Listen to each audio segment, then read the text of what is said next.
the sack of Rome. Tonight, we journey to the fall of an empire, when the mighty city of Rome was stripped of its glory, and its treasures vanished into silence.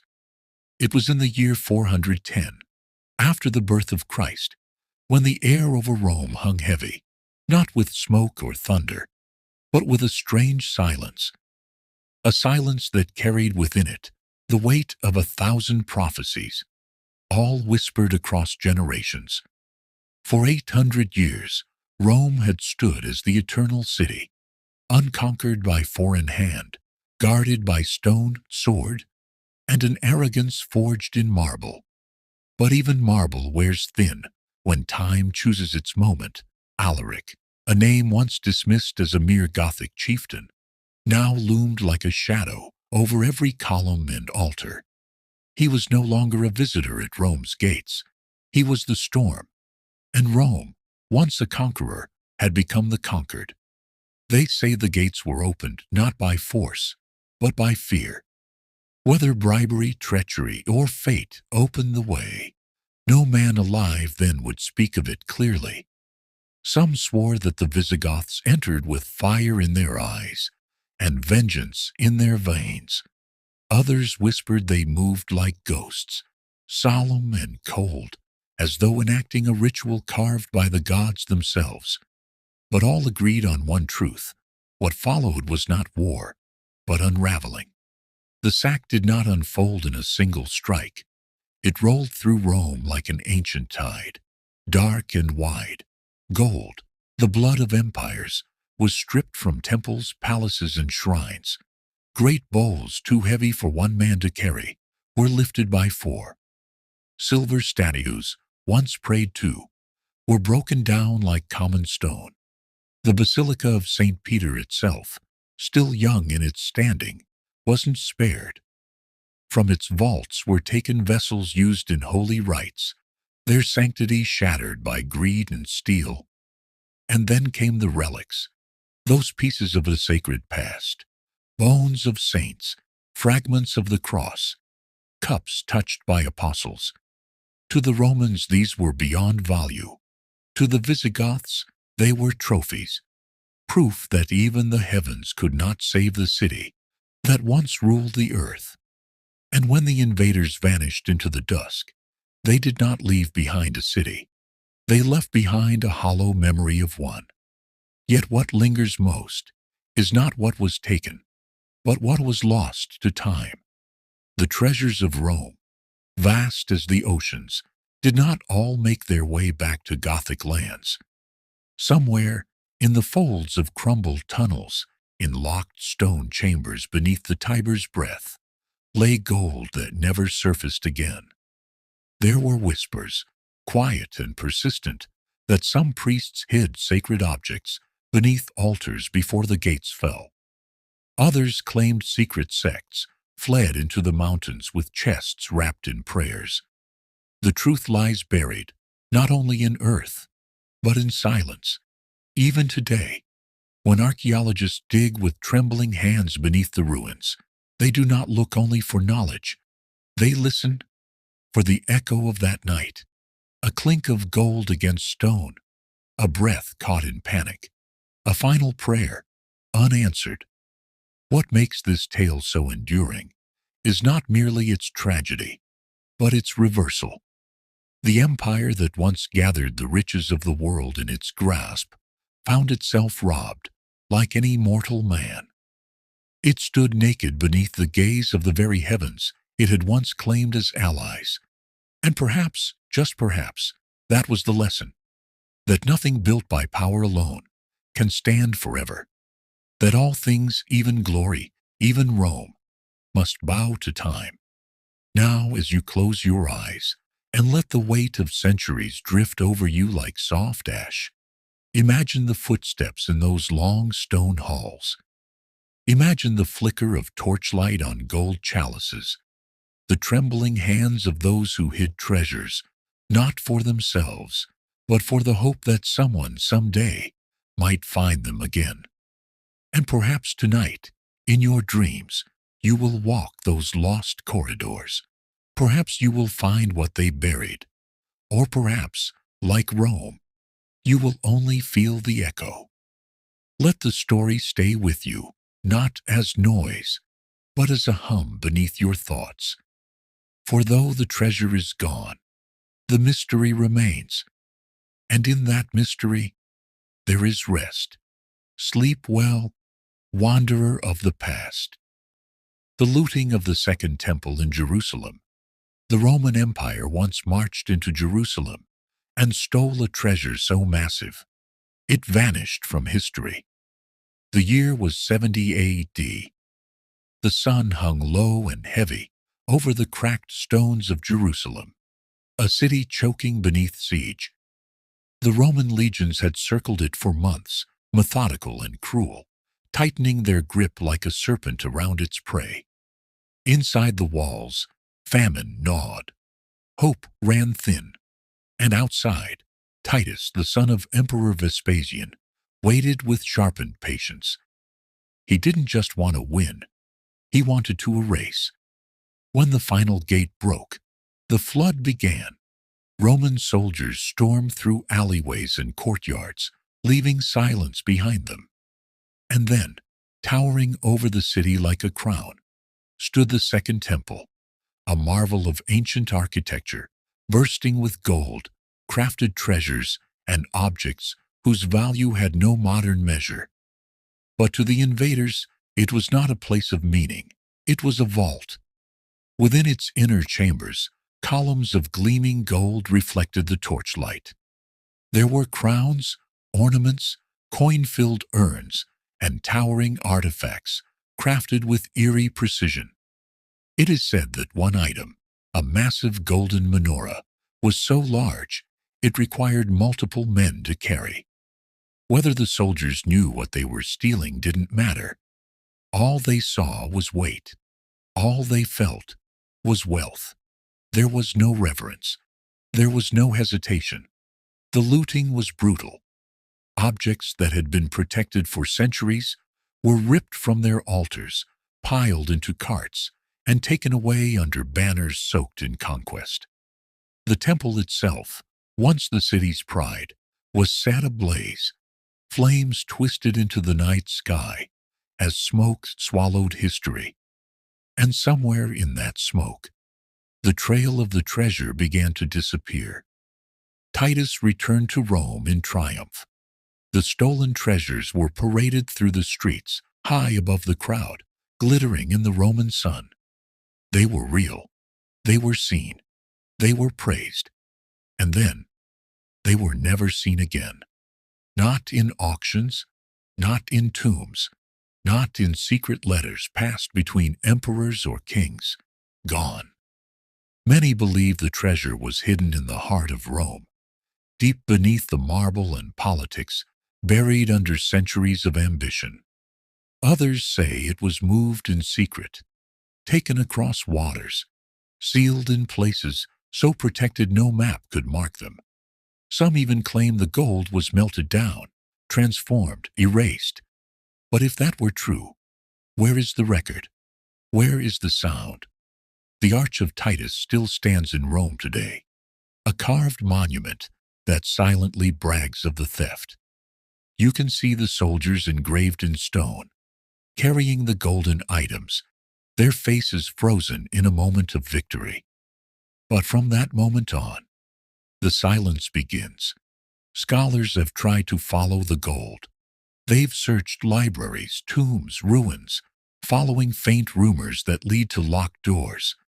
But the deeper they dig, the more the trail splits. Too many secrets, too many shadows, and maybe that's the point. Because some treasures aren't meant to be found again. They are meant to linger, to haunt, to remind us that not all thefts leave footprints. This was more than the stealing of treasure. It was the stealing of memory, a rewriting of legacy, a vanishing act performed on the grandest stage of all, history itself. And so the loot of Jerusalem, those glittering, weighty prizes, still live somewhere in the whispers of the past. Maybe underground, maybe beneath cities built atop ruins, or maybe they live best in the space between certainty and mystery, where silence tells a louder story than words ever could. And now, as your thoughts begin to quiet and the torchlight of this tale flickers out, let the question stay with you not as worry, but as wonder.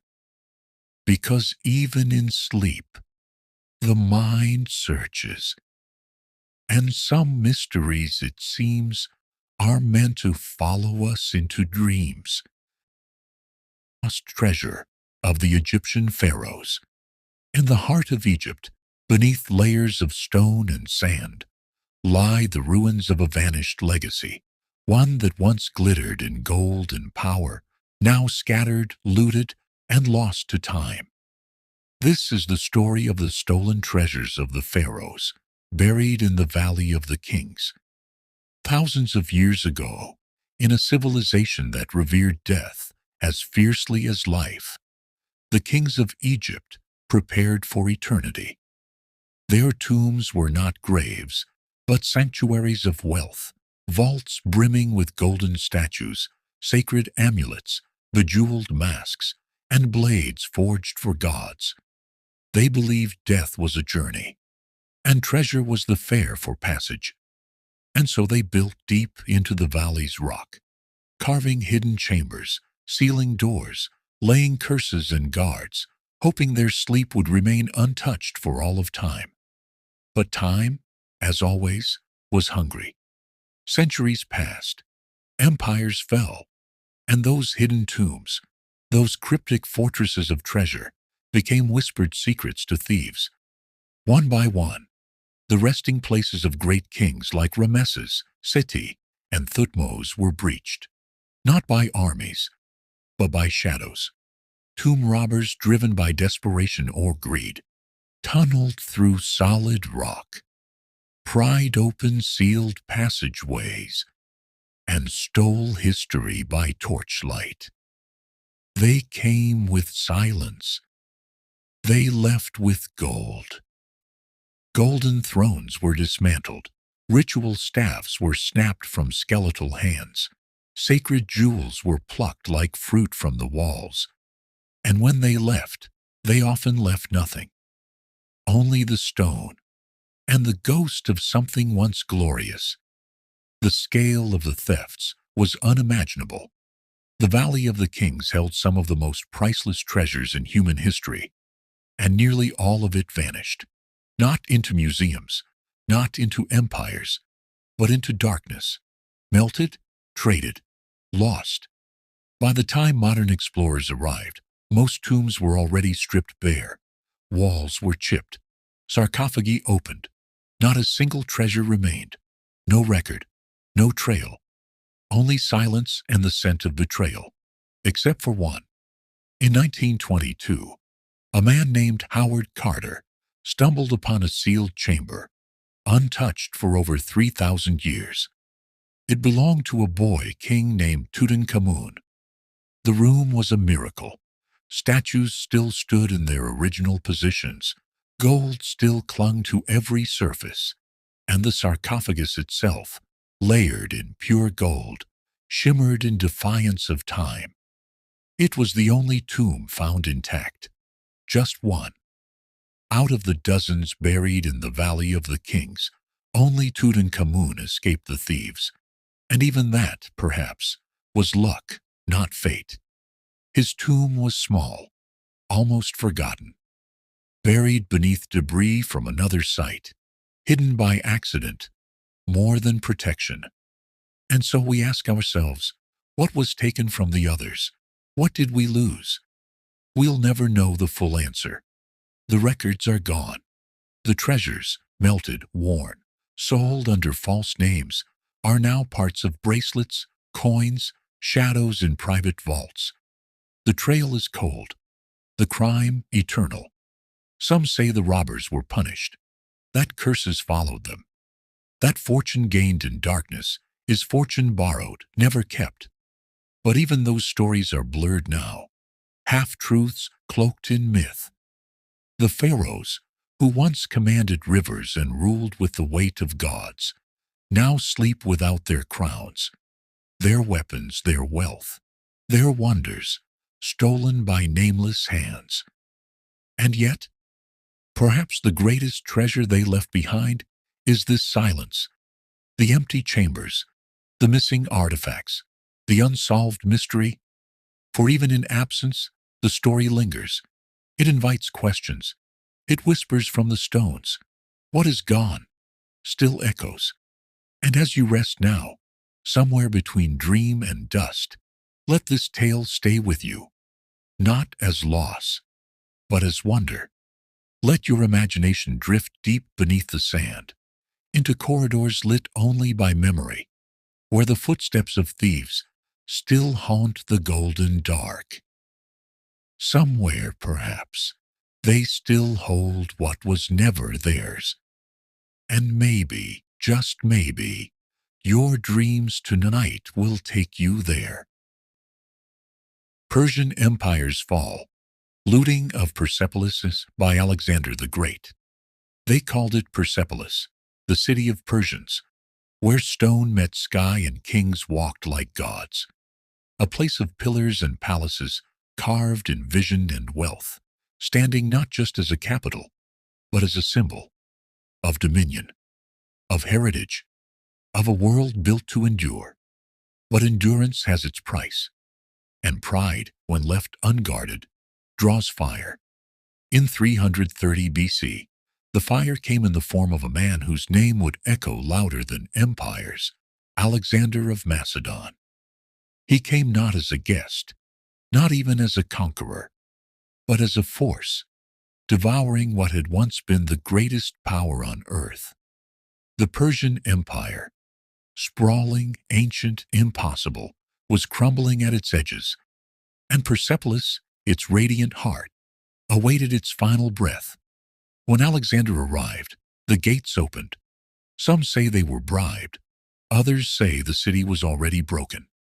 Either way, what followed was not conquest, it was humiliation.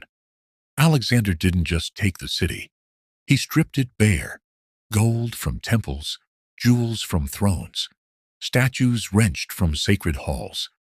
The great treasury of Persepolis, vast beyond comprehension, was emptied. Some claim the loot equaled more than 120,000 talents of gold and silver. In today's worth, billions, not coins, but an empire's legacy, carried away on the backs of soldiers and slaves. But it wasn't enough. For reasons debated even now, vengeance for Xerxes' burning of Athens, drunken rage, or a final declaration of domination, Alexander set the city ablaze. The flames climbed the carved columns, palaces collapsed, paintings blistered into ash, books turned to smoke. What hadn't been stolen was scorched. Persepolis, once the shining face of Persian brilliance, became a scar. Eyewitnesses, those lucky or cursed enough to live through it, described the inferno as something unnatural. Flames that whispered, shadows that screamed. Even the stones seemed to mourn as they cracked under the heat of betrayal. And Alexander? He watched. Some say he wept the next morning, staring at the ruins, haunted by what he'd done. Others say he rode away, unmoved, his mind already marching ahead. Whether guilt or glory ruled his heart, no one can say, but the damage was done. And in that silence, after the embers dimmed and the gold was gone, a truth emerged, one that echoes through history, like the last breath of a fallen king. No city is eternal, no empire untouchable. Even the brightest lights leave shadows when they burn out. Persepolis had been more than walls, more than treasure. It had been the soul of a civilization, one of art, intellect, and order. And in one night, much of that soul was scattered, melted, lost. What remains now are broken columns and eroded statues. The ruins still stand beneath the Iranian sun, quiet and watchful. Tourists come. Historians speculate. Dust settles into cracks once carved by kings. But the treasure, gone. Where it traveled, through time, across borders, into secret vaults or molten anonymity, remains a mystery. Perhaps it lies buried beneath forgotten floors. Perhaps it was reforged into crowns that ruled other lands. Or perhaps it vanished, like the empire itself, into story. And now, as you lie still, breathing slowly, eyes heavy, remember this. What is stolen can be counted, but what is destroyed is felt forever. Let the fall of Persepolis drift through your dreams. Let the fire warm your thoughts, not with rage or sorrow, but with awe. For in that city's end, we see the fragility of power, the hunger of men, and the echo of beauty that even fire cannot fully erase. Sleep now in the ashes of memory. The looters are gone. The gold is dust. But the story, this story, lives on. And perhaps that's the only treasure time can never take. The missing treasure of Solomon's temple. They said it glittered like the sun itself, that within the walls of the first temple, Solomon's temple, lay not just a sacred place, but the beating heart of a kingdom, a chamber of golden artifacts, sacred vessels, priceless ornaments, and relics said to contain secrets not meant for mortal minds. Some whispered that the treasure could fund entire empires. Others claimed it held powers beyond wealth, truths etched into gold, wisdom forged into silver, and a history that dared not be spoken aloud. And then, like breath into the wind, it vanished. The year was 586 BC. Jerusalem, proud and defiant, stood against Babylon. King Nebuchadnezzar's army surged forward, relentless and cold. The walls cracked, the sky choked with smoke, and the city fell not with a scream, but a long, agonizing silence. At the center of this ruin stood Solomon's temple, once resplendent, now trembling in the shadow of fire and steel. The Babylonians looted what they could. They took the menorahs. They carried away the golden basins, the tables, the censers, tools once used by priests in ancient rituals, now reduced to trophies of war. Some say they even stole the Ark of the Covenant, if it hadn't already been hidden away.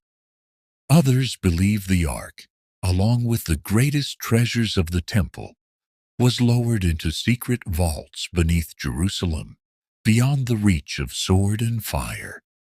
But what the Babylonians didn't find was everything. When the smoke cleared and the stone turned to ruin, the greatest mystery remained, not just what was taken, but what was never seen again. How could such unimaginable wealth, documented, described, revered, disappear without trace? How could a treasure said to rival the riches of any empire simply dissolve into the folds of history? Some say the priests, sensing the end, sealed away the most sacred items, hiding them in labyrinths beneath the Temple Mount, guarded by codes long lost and paths no longer known. Others whisper that the treasure was smuggled eastward, hidden in caves, scattered across kingdoms, protected by generations sworn to silence. And there are those who believe it still lies beneath modern-day Jerusalem, buried under layers of stone, politics, and sacred ground too dangerous to disturb. Theories abound. Expeditions have been launched. Conspiracies spin themselves like webs across centuries. From secret tunnels in Qumran, to forbidden chambers beneath ancient synagogues, to vaults beneath foreign cathedrals, each clue leads to another dead end. And the more one searches, the more the treasure seems to shift, like a shadow that dances just out of reach. But perhaps the true weight of Solomon's treasure was never in its gold, nor its ornaments, nor its myth. Perhaps its value lay in what it represented: an era, a covenant, a civilization standing proudly at the intersection of faith, power, and mystery. The world has turned many times since that fateful siege. Empires have risen and collapsed. New cities have grown atop the old. And still, deep beneath the dust of ages, the legend waits. As you close your eyes tonight and let the echoes of this past wrap around your thoughts, imagine the flicker of torchlight in ancient halls. Imagine the quiet footfalls of those who hid something not meant for conquerors. And imagine the moment the treasure vanished, not in smoke, not in theft, but in choice. A decision made by those who believed that some things must remain hidden. Rest now in the quiet way out of that mystery. Let the story drift through your dreams like whispers carried through stone. The temple is gone. The gold is missing. But somewhere, perhaps closer than we dare to believe, the truth sleeps. And in your own silence, as sleep folds around you, you may find that the greatest treasures are not always meant to be found, but remembered. The pyramids' lootings. Beneath the blistering sands of Egypt, where the sun burns like an unblinking eye, they once stood untouchable. The pyramids, monuments not merely to death, but to defiance. Structures built not just for burial, but for eternity. Within their heart lay pharaohs, sealed in gold, surrounded by jewels, scrolls, spells, and silence. They believed these treasures would guide them through the afterlife, that wealth and wisdom could somehow anchor their souls across time. But time, it seems, has its own hunger, and man, his own kind of greed. For centuries, the pyramids stood guarded by curses, by stone, by labyrinthine corridors, too twisted for the average thief. But nothing built by man is ever truly impenetrable to another man. The very moment a pyramid's final block was laid, the clock began ticking, not toward resurrection, but toward robbery. They came in the dark, first in shadows, later in open defiance. Tomb robbers, men with chisels in their hands and fire in their eyes. Men who believed the gods could be ignored if the gold glittered brightly enough. They tunneled through ancient stone. They mapped hidden doors. They disarmed traps designed by long-dead architects. And they took everything. Gold coffins carved with the names of gods. Rings, necklaces, amulets, each etched with prayers to guard the soul. Scrolls wrapped in linen, still whispering rituals meant to guide a king through Duat, the Egyptian underworld. All of it, stripped from the dead, carried into the night, and lost to history. Some thieves were caught, many were not. But even those who succeeded never held the treasure for long. Wealth stolen from the afterlife always seemed to carry a shadow with it, misfortune, betrayal, or quiet madness. Yet still they came, robbers of every generation, each one believing they would be the last. What remained by the time archaeologists arrived, thousands of years later, was ruin, emptiness, a silence louder than screams. The Great Pyramid of Giza, once sealed tighter than a god's breath, was found gutted, its sarcophagus empty, its corridors echoing with absence. The tombs of mighty kings, Khufu, Khafra, Menkaura, emptied like broken urns. Only Tutankhamun's tomb, forgotten by time and buried beneath the rubble of others, was found intact. And it stunned the world, not just for its beauty, but for what it revealed. a glimpse of what all the other pyramids once held, before the hands of time and theft had scraped them clean.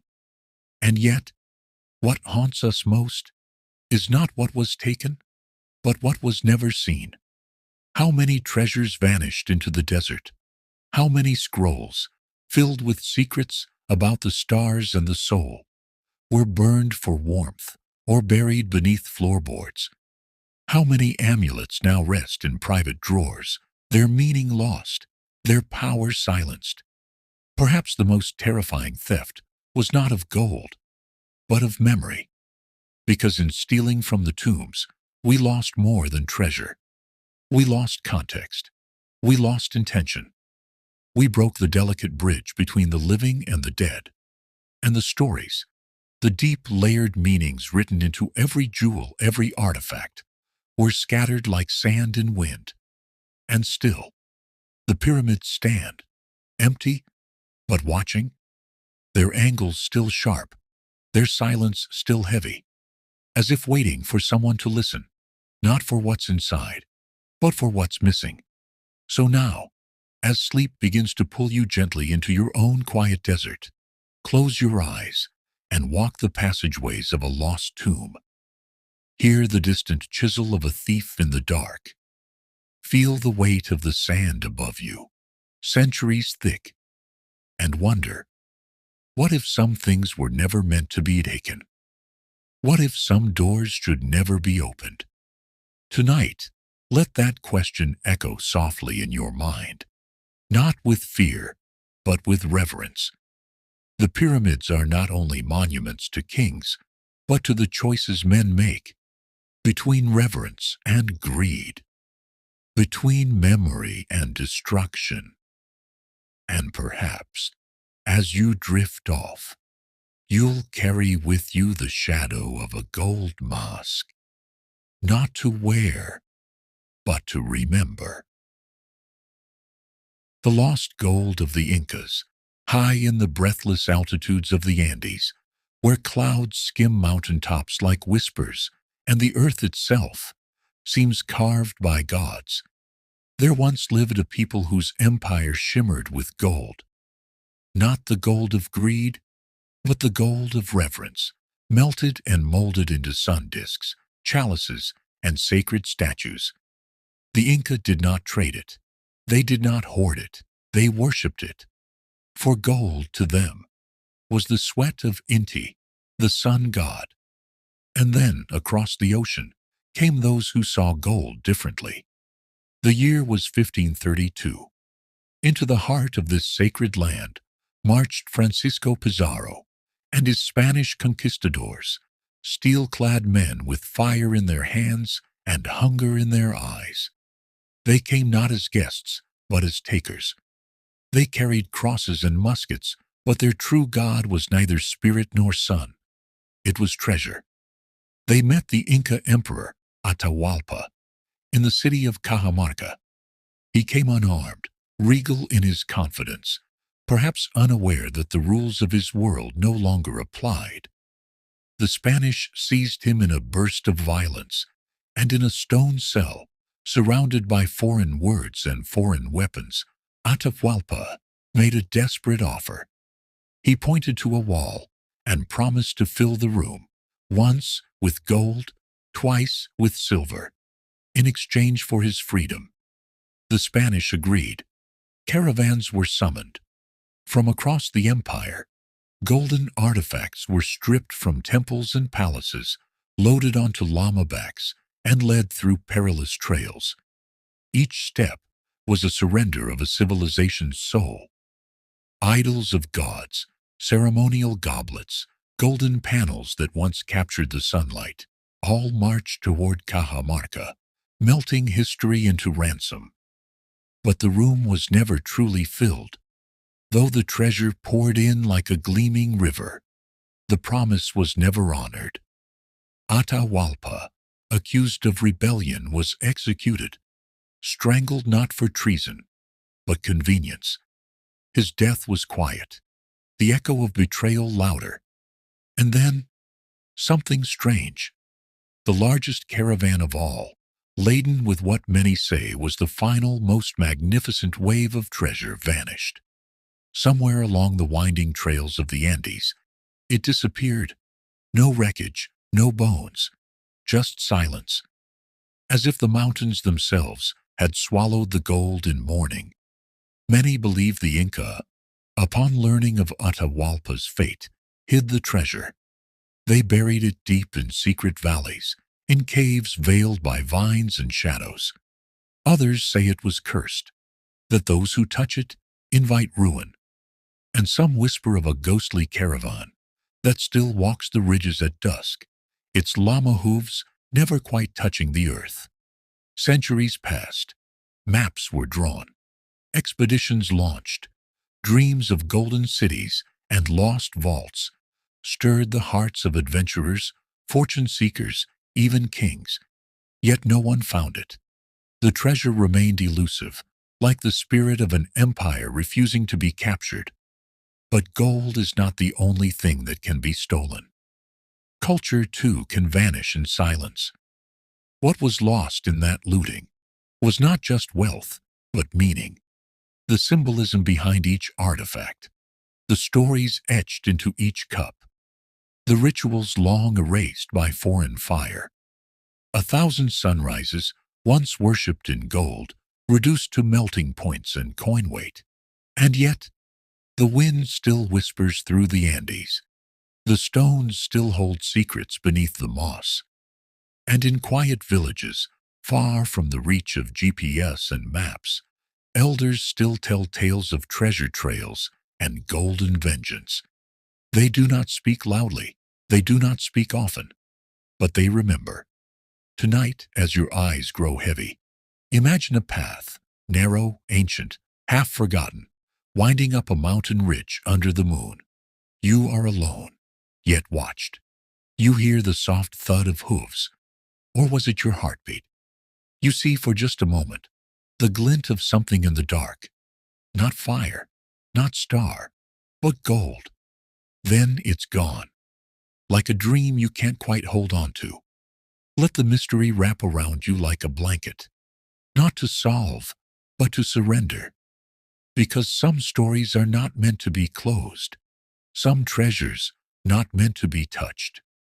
The gold of the Inca may be lost, but in that loss lies something eternal. A silence that speaks louder than conquest. Sleep now, as the mountains keep their secret. And the Library of Alexandria Destruction. Close your eyes, and let your mind drift not to a kingdom of gold, nor a temple of stone, but to a sanctuary of thought. Alexandria, a city where the sea kissed the land, and the air was thick not with incense, but with ideas. There, standing proud along the Mediterranean shore, rose the greatest library the ancient world had ever known. A temple not to gods, but to wisdom. Built under the rule of the Ptolemies, it was no mere building. It was a promise that humanity could rise above war, hunger, and tyranny through knowledge alone. Within its marble halls, the air shimmered with dust from 1,000 scrolls, each one a voice, speaking across centuries. Words from Mesopotamia, India, Persia, Egypt, Greece. Philosophers, mathematicians, astronomers, all cradled within the arms of one city. Some say it held over 400,000 scrolls.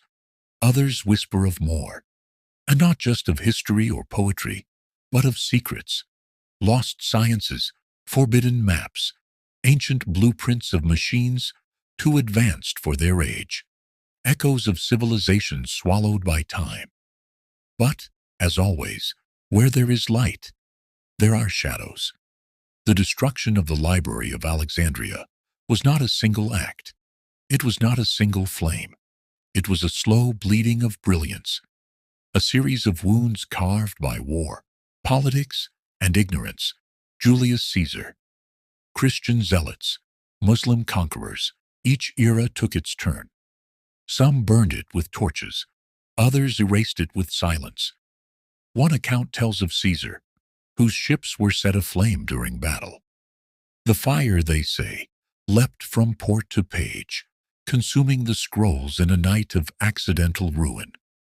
Another tale speaks of religious purging, when words not bound by faith were cast into the streets, used to heat bathhouses and furnaces. Knowledge turned to smoke. But perhaps the greatest tragedy was that no one truly noticed. No monument was raised for what was lost. No memorial chiseled for the unwritten future it had held. What did we lose? Perhaps the cure for ancient plagues, a map to Atlantis, the story of a civilization older than time, instructions for harnessing the stars, or maybe just the forgotten truth of how alike we all once were, before borders, before flags. Imagine it, rooms lined with papyrus scrolls, each fragile as a breath, yet carrying thoughts that could outlast empires. Imagine walking through them, your fingers brushing stories, written before your ancestors even dreamt of language. Then imagine watching it burn, not just pages, but futures, crackling into ash. And still, not all was destroyed in fire. Some knowledge vanished in translation, in indifference, in neglect. For wisdom, when not protected, does not scream. It fades, softly, painfully, until even memory forgets it existed. Some believe that not all scrolls were lost, that a few were smuggled away, hidden in caves, buried beneath temples, or carried into deserts by those who knew their value. They speak of secret libraries, of underground vaults, of cloaked figures preserving the last sparks of a dying light. And maybe, just maybe, some of that ancient truth still waits, patient as stone, for hands willing to learn, not conquer. But tonight, let the Library of Alexandria become your cathedral of dreams. Let your mind wander through its echoing corridors, lit only by oil lamps and the soft hush of turned pages.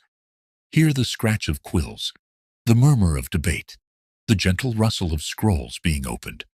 You do not need to understand the languages. They speak in feelings now. Wonder, curiosity, reverence. Lay your head gently, as though resting upon ancient papyrus. Let the weight of forgotten knowledge settle around you, not heavy, but warm. You are not meant to solve the mystery of its destruction, only to feel what it meant. To understand that knowledge, like fire, must be guarded, or it will burn itself out. So sleep now, as Alexandria sleeps, beneath waves, beneath time, and let your dreams become the books that never burned. The Sea People's raids on Egyptian cities. The waves came quietly at first, gentle murmurs brushing the Egyptian shore. But behind them, hidden in fog and dusk, came ships, silent, carved with faces of beasts, crewed by men without names. They called them the Sea Peoples. And to this day, we do not know who they were, only what they left behind: fire, silence, and ruins. Close your eyes. Let your mind sink back to the year 1200 BC. Egypt, strong and proud, stands like a lion in the sun, its temples gleaming, its cities pulsing with gold and grain. It has survived drought, war, betrayal. But from the dark mouth of the sea comes something it cannot name, not a kingdom, nor an empire, but a tide. They arrived not just on one coast, but many: Ugarit, Ashkelon, Gaza, Cyprus. Cities turned to ashes overnight, entire cultures swallowed whole, their scrolls and songs lost beneath the crash of swords and sails. These warriors, if that word even fits, left no record of why they came. No carvings, no treaties, no gods, just wreckage. Their story exists only in the ruins of others. Pharaoh Ramses III faced them head-on. He called them those who came from the waves. In a carved stone relief that still survives, we see it. Their ships locked in brutal sea battle, arrows flying like rain, Egyptian blades flashing in sun. Ramses, triumphant, yet shaken. His victory did not erase the damage. Cities along the coast never rose again. Their lights went out and did not return. Historians call this the Late Bronze Age collapse, a moment when great civilizations fell together. Mycenae, Hattusa, the mighty Hittites, all crumbling in a silence louder than war. Could it be the sea peoples who pulled the thread? Were they raiders, refugees, rebels cast out by famine, quake, or curse? No one knows.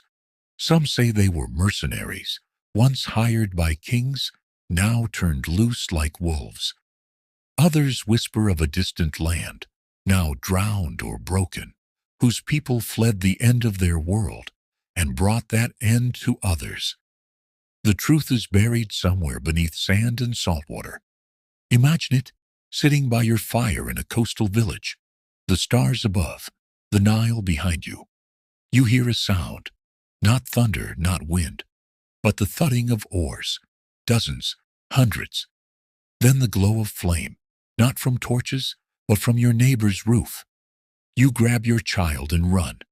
There is no warning, no army coming to help, just screams, then silence.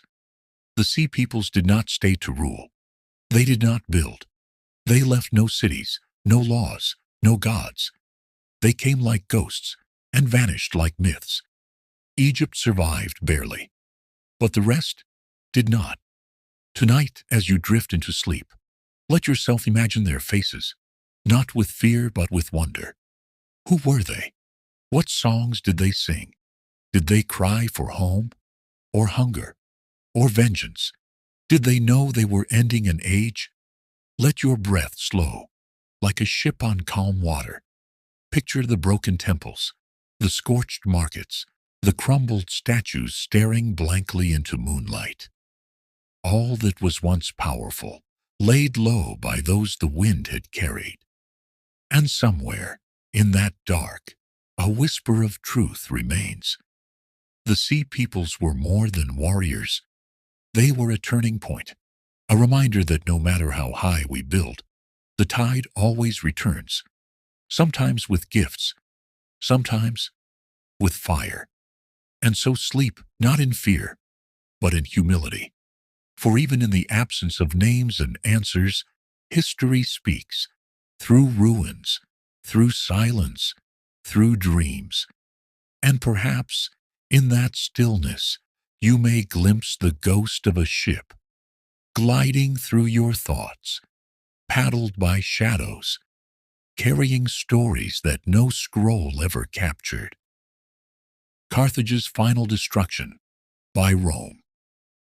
It was said that Carthage glittered like a jewel beside the sea, a city of merchants, of scholars, of stone walls so wide that chariots rode upon them.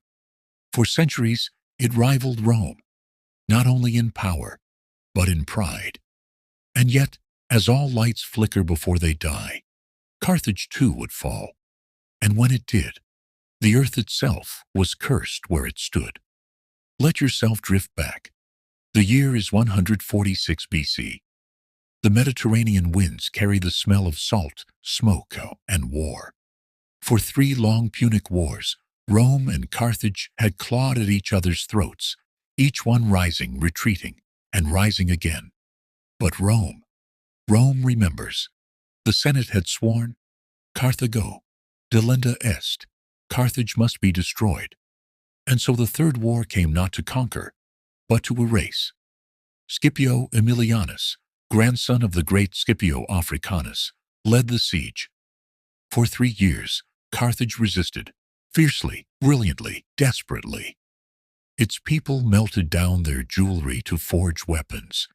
Children were sent to the walls. Even the wealthy took up arms, fighting with the ashes of their ancestors beneath their feet.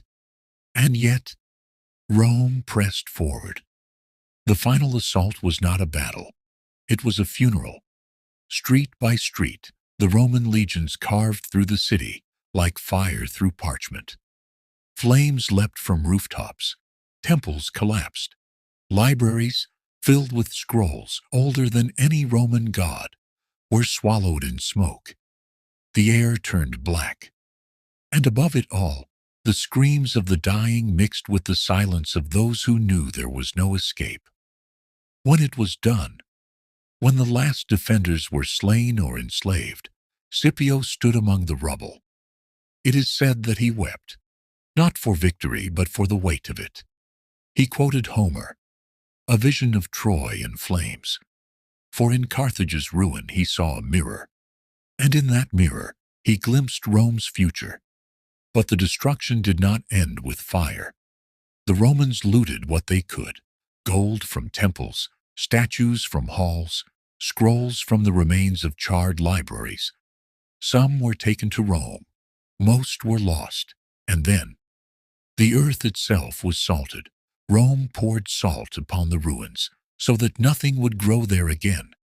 A symbolic curse, a final warning to all who watched. Whether the salting truly happened remains debated, but in the minds of men, it was done. The land of Carthage became a ghost, a scar upon the world map. Once the wealthiest city of the Western Mediterranean, now dust. As you lie back now, drifting toward sleep, imagine the silence that followed. The smoke curling upward like forgotten prayers. The cracked mosaics, glinting with no one left to admire them. The scrolls, their letters fading into ash. All that Carthage was, gone. Yet, in destruction, there is memory. The Romans tried to erase Carthage, but in doing so, they immortalized it. Every ruin speaks louder than stone. Every broken wall whispers the cost of conquest. And every night, when the wind is just right, you can almost hear the voices, not of the conquerors, but of the conquered. Sleep now, and let your mind wander through those ancient streets. Let the shadows of the past wrap around you, not in fear, but in reflection. The lost treasure of the Ark of the Covenant. It begins in whispers, shadows stretched across stone tablets, the weight of something far more than gold. The Ark of the Covenant, not merely a treasure, but a force. A vessel of fire, fury, and divinity, carried by trembling hands and trailed by legends so old, they hum through time like a storm that never fades. They say it was built with sacred purpose, overlaid with pure gold, adorned with cherubim, and crafted to hold the commandments, written by a divine hand. But within that gleaming chest, something deeper rested. Power, they claimed, raw and unrelenting, enough to crumble cities, to split rivers, to summon victory from the jaws of defeat. It marched at the front of armies. It struck down the unworthy. It lit up the desert with something no man could name. And then, like all things too powerful to be owned, it vanished. Tonight, your mind drifts through the passage of centuries. The Ark, once displayed in the inner sanctum of the temple in Jerusalem, sat behind the veil, hidden from mortal gaze. Only once a year could the high priest enter, and even then, with fear, with ritual, with reverence. But when the Babylonians came, when fire kissed the stone, and sacred things were torn from their resting places, the Ark was no longer there. Some say it was hidden before the invaders breached the gates, sealed in a secret chamber beneath the city, entombed beneath stone and secrecy. Though others whisper of men, faithful or corrupted, who took it across the sands, past the Nile, beyond even the boundaries of known maps. There are tales of it resting in a mountain cave, of it being carried into Ethiopia, guarded by a silent line of priests. There are claims it rests in the heart of Africa, in a church where no outsider has seen it, and no one who tries returns unchanged. And yet, nothing is certain. What we do know, what lingers in stone carvings and broken scrolls, is that no relic in human history has stirred so much fear and longing. It has been hunted by kings, crusaders, tyrants, and dreamers. Nazi expeditions wandered deserts, searching for it, convinced that within its walls was the might to rule empires. Scholars debated its dimensions, its design, its deathless legend. But the Ark remained silent. Perhaps it was never meant to be found. As you fall deeper now, let the images play slowly before your eyes.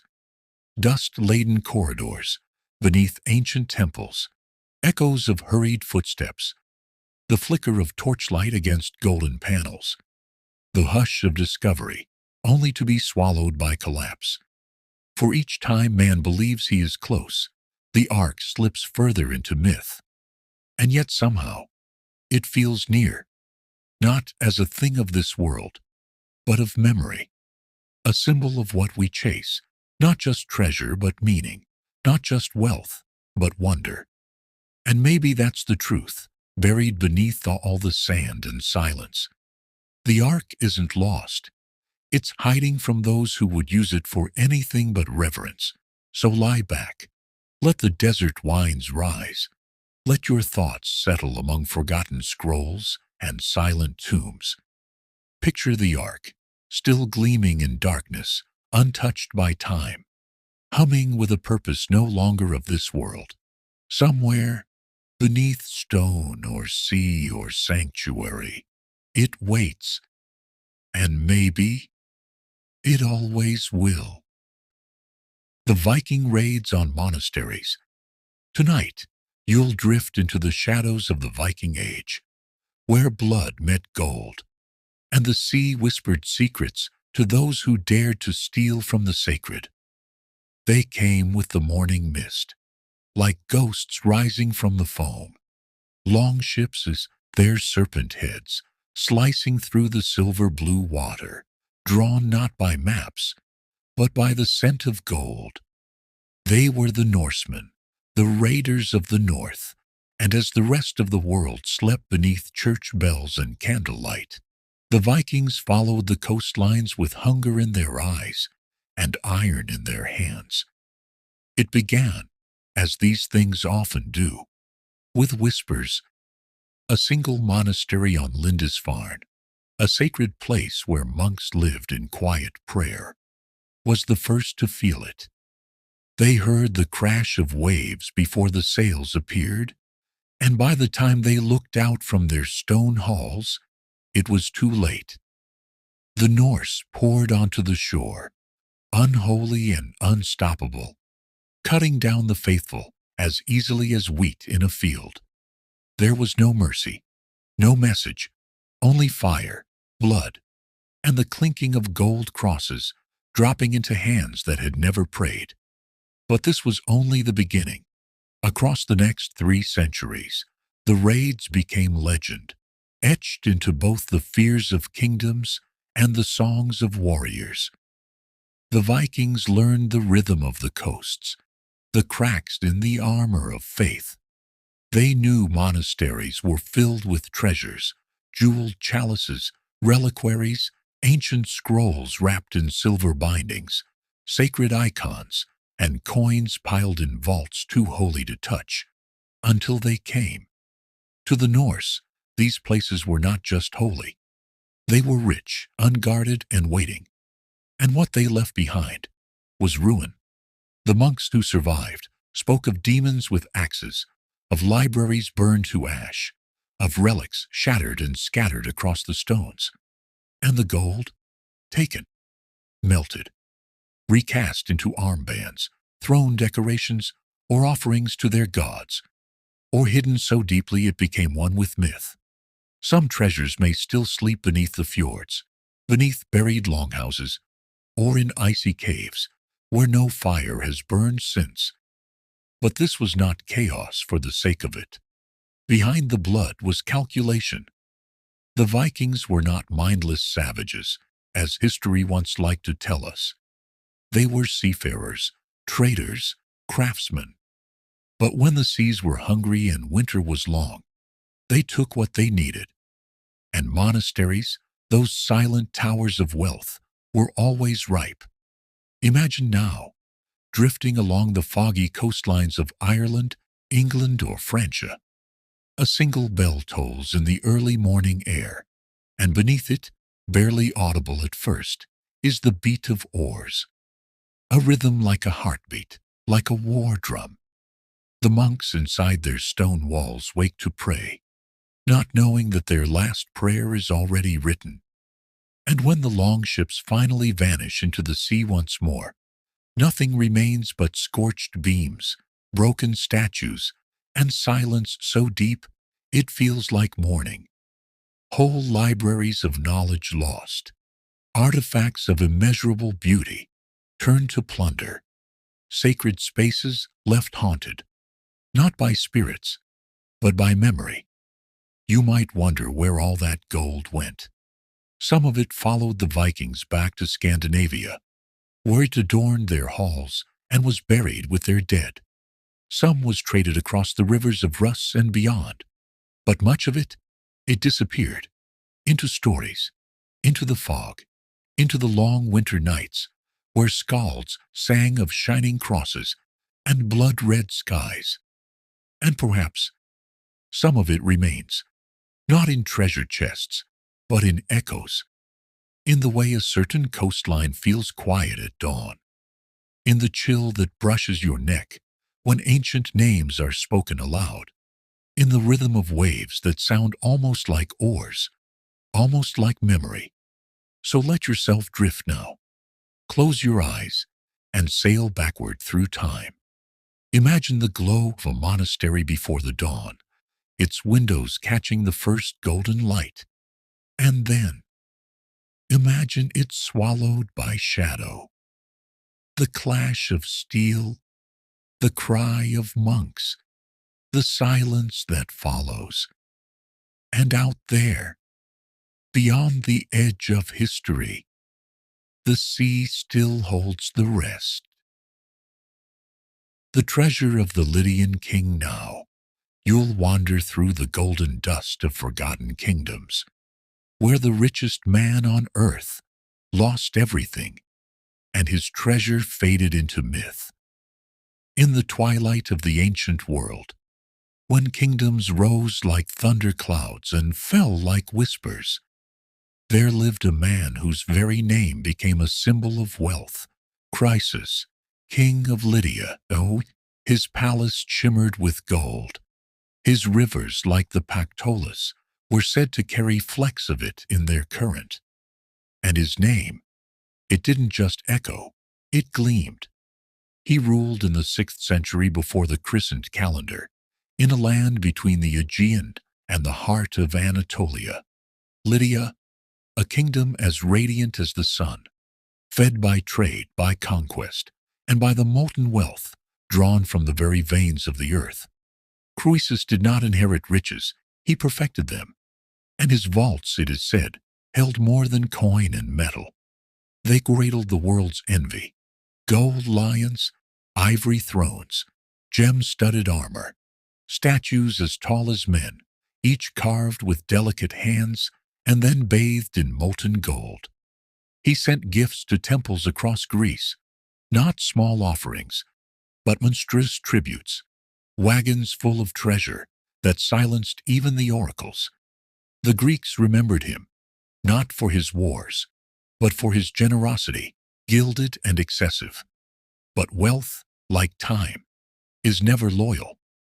When the Persians marched, Croesus, emboldened by signs and omens, believed he could not fall. He asked the oracle at Delphi if he should wage war. The answer came, cryptic, eternal. If you cross the river, a great empire will fall. Blinded by grandeur, he crossed it. And indeed, an empire did fall. His own. The Persian king Cyrus moved like fate itself. Lydia, for all its wealth, could not withstand the iron tide. Sardis, Croesus's jewel of a capital, was taken, his palace ransacked, his vaults open. The treasures of Lydia, centuries in the making, vanished, some into Persian hands, some hidden in desperate final moments, some, perhaps, buried by Croesus himself when he knew the end was no longer coming. It was already inside the gates. What became of Croesus? Legends war. Some say he was burned alive on a pyre, calling out to the heavens as the flames rose. Others say Cyrus spared him at the last second, moved by his dignity. Some say he became a counselor in the Persian court, a ghost of a king surrounded by echoes of his former glory. But the treasure? That no record clarifies. Over time, whispers grew that beneath the ruins of Sardis, gold still sleeps in chambers long collapsed. That sacred statues, stripped of gems, were buried beneath fleeing feet, that even the river Pactolus, once full of golden sediment, was dammed and drained by seekers, none of whom found what they longed for. Croesus's name became a proverb. To be as rich as Croesus was not a compliment. It was a warning, a fable, a reflection of what wealth cannot save. For when the winds of conquest rise, even the brightest palace becomes kindling, and even the richest king becomes dust. Close your eyes now. Picture that palace, its columns glittering, its air thick with incense and gold dust. Hear the distant song of servants and the heavy footfall of soldiers far off on the horizon. And then, silence. All empires end. All riches rot or are stolen. And what we remember, what drifts through time like ash in the wind, is not the weight of the treasure, but the moment it disappears. So sleep now in the memory of gold, in the echo of a name that once made the earth tremble. Croesus, a king who had everything and lost it all to time. The tomb of Alexander the Great. Tonight, we descend into the silence surrounding the tomb of a man who conquered the world and then vanished from it. There are men whose lives etch deep into the bones of history, whose names are spoken not in admiration, but in awe. Alexander the Great, King of Macedonia, Pharaoh of Egypt, Lord of Asia. He did not simply rule empires, he devoured them. In just over a decade, he carved his down from Greece to India, leaving behind cities, legends, and rivers dyed with the blood of ambition. But for a man who took everything, death took him like anyone else, quickly, without ceremony. In the sweltering Babylonian heat, in 323 BC, Alexander fell, whether by fever, poison, or fate. The man who was worshipped as divine left behind one final mystery, not how he lived, but where he lies. His body, encased in honey or golden oil, depending on the source, was meant to return to Macedonia. That was the plan. But power is a hungry thing, and even a dead Alexander could shift empires. Ptolemy, one of his generals, intercepted the funeral procession and carried the corpse to Egypt. It was a move not just of loyalty, but of politics, of spectacle. For what city wouldn't rise in prestige if it cradled the body of a god? Alexandria, named after the conqueror himself, became his resting place. A grand tomb was built, one that became a place of pilgrimage. Roman emperors knelt before his coffin. Julius Caesar wept beside it. Augustus, too, stood in silence, placing a wreath upon the body.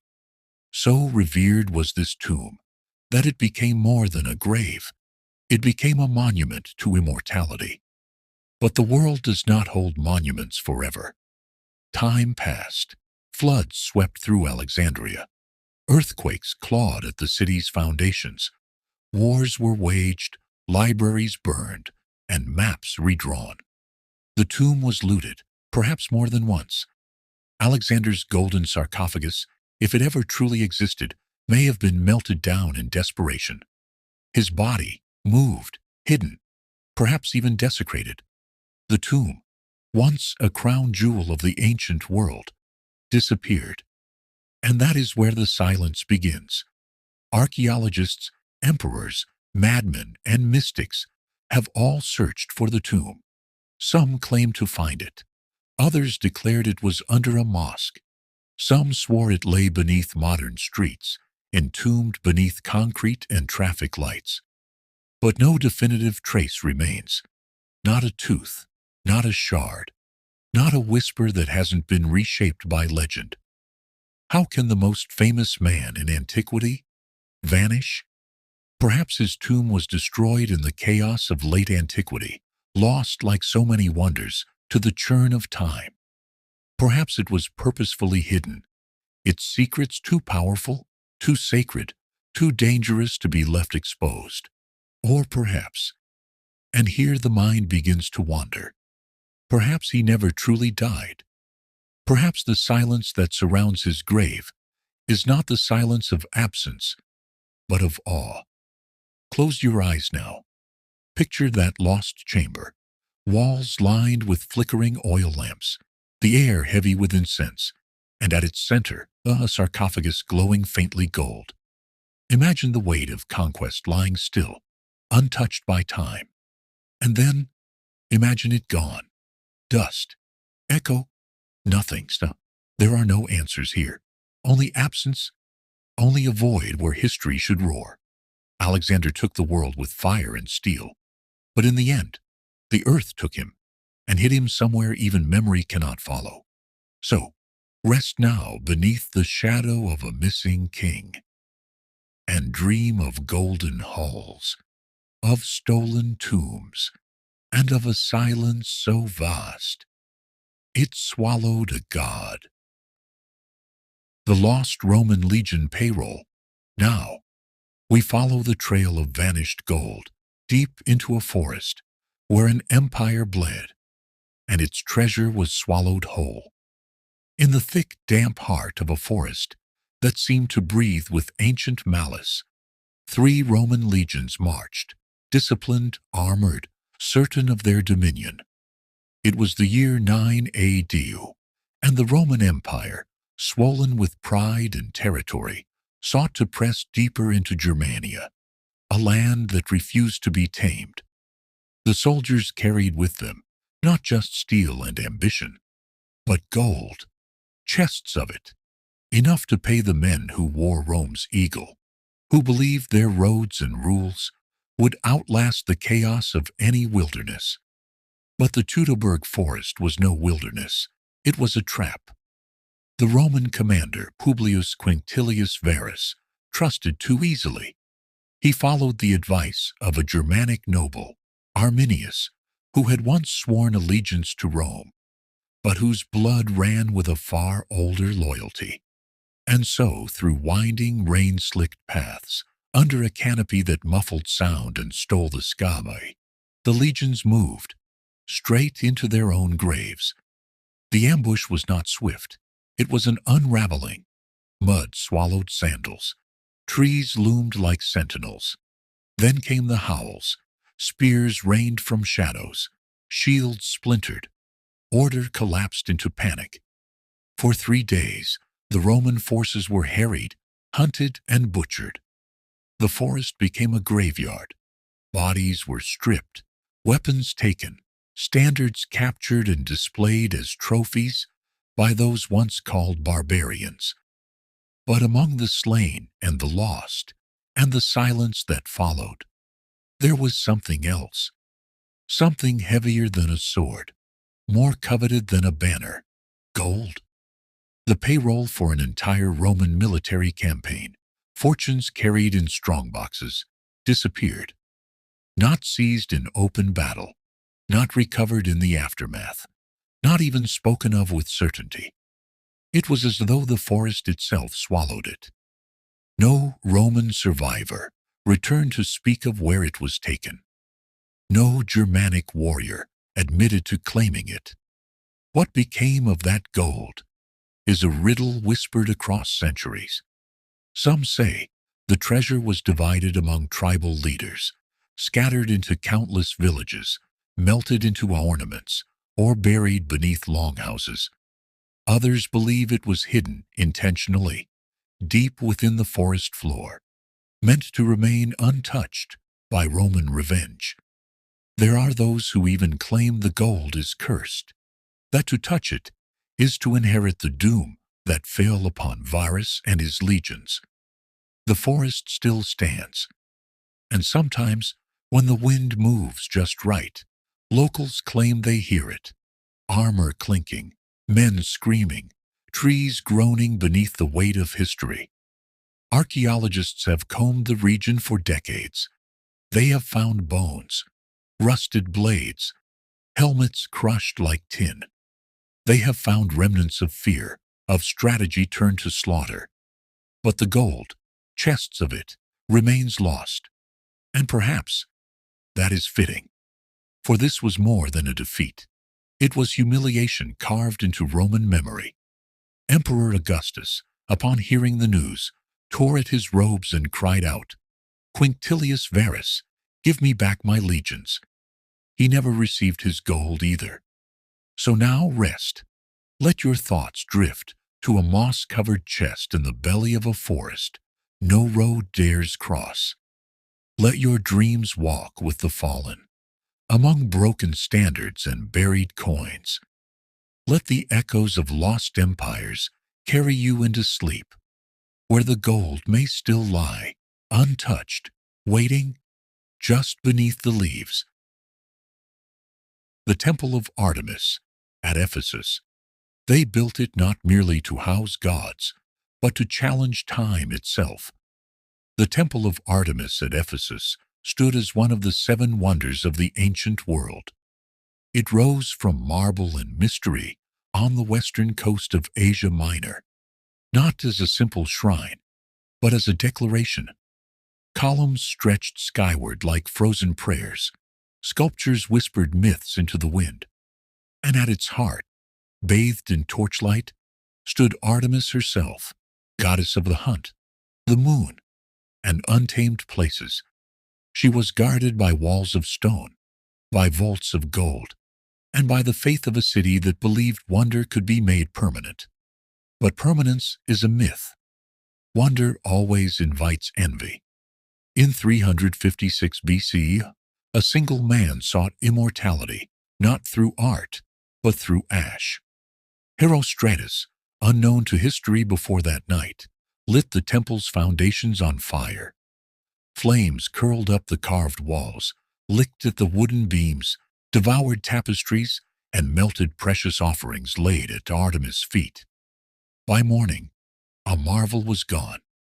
Herostratus was captured, tortured, and executed. His name was forbidden to be spoken, written, or remembered.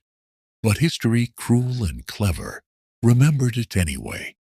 For the crime gave him what the temple's builders could never grant, a name that outlived stone. But the temple would rise again. With determination and the wealth of kings, the people of Ephesus rebuilt it, grander than before. More columns, finer statues, altars heavy with gold and devotion. It once again became a destination for pilgrims, poets, and conquerors. It was said to gleam beneath the sun, like a jewel anchored to the earth. And then, it was looted. Waves of invaders passed through the ages, Persians, Goths, Romans, Byzantines, each one chipping away at the dream. They came not to worship, but to take. Gold vessels, sculptures of gods, coins engraved with Artemis's image. All vanished, scattered into palaces, marketplaces, tombs. The sanctuary became a vault raided by time itself. When Christianity swept through the region, what remained of the temple was seen not as sacred, but heretical. Statues were smashed, marble blocks repurposed for churches. The final columns crumbled into the dust, like old bones. Today, only fragments remain. A single pillar stands lonely in a marsh, broken and weather-worn. Tourists come and squint at the stones, trying to imagine what once was. But the grandeur, gone. The treasures, lost. Somewhere in dark corners of forgotten vaults, or beneath layers of Turkish soil, lie offerings given to a goddess who no longer listens. And yet, even in ruins, the temple of Artemis speaks. It tells of how beauty draws both reverence and destruction, of how fire and greed can undo centuries in a single breath, of how memory clings to names like Herostratus, while forgetting the names of those who sculpted gods from stone. So tonight, as you drift into sleep, picture a temple shimmering under moonlight, silent but watching.